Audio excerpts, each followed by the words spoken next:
Murialdina, Volley Valsugana, Mortise ed ora pallavolo arcobaleno. E così fanno 4, o meglio 3,5, perché l'arcobaleno entra per il momento solo con un piede all'interno di Volley Project. Ma è un piede che conta, perché anche quest'anno questa unione di società compie un passo in avanti. E l'intenzione è quella di non fermarsi qui. E questo è l'augurio che comunque noi ci facciamo e stiamo lavorando per questo. Siamo cresciuti in questi anni, però vogliamo continuare per dare ancora maggiore qualità al nostro lavoro che è possibile grazie a tutti i dirigenti che operano nella nostra organizzazione e nel nostro progetto. Appunto arcobaleno all'interno di Volley Project, con 3 squadre per portare il sodalizio a coprire sostanzialmente tutta l'area nord-est del comune di Padova. L'idea è provare una sperimentazione, vedere dove ci porta, vedere assieme se riusciamo a entrare all'interno del progetto tout court e magari suddividendoci i compiti, essendo noi il vivaio e loro il Volley Project sviluppare la parte di punta. Vediamo un attimo cosa succede.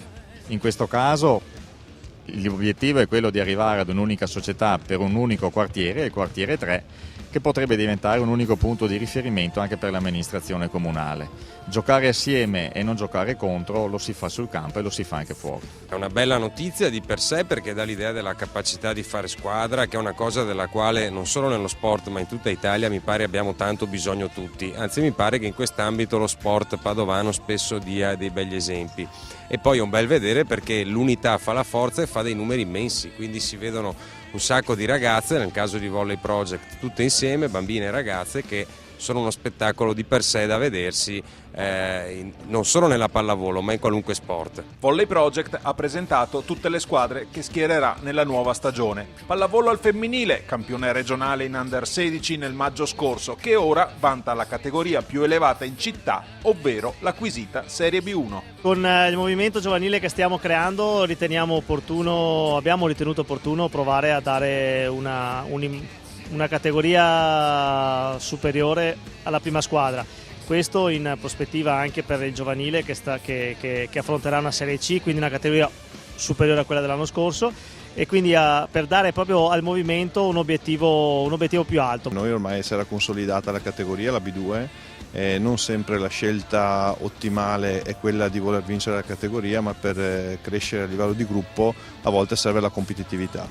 Principalmente dobbiamo fare più competitive le nostre atlete sia del settore giovanile che della prima squadra. Vogliamo essere un grande livello per la città, ma anche per i ragazzi, le ragazzine che ci vengono a vedere, che vedono in noi appunto il loro futuro, comunque cercano di imitarci e raggiungere il nostro livello. Ed in effetti nella rosa della B1 che gioca la domenica pomeriggio al Palalì di Padova qualche giovane c'è già. Alcune atlete dell'Under 18 invece in B1 ci vanno ad allenarsi. In B1 c'è un gran livello e è stato un gran passo per me, sono molto felice infatti di essere in B1 e insomma spero di continuare.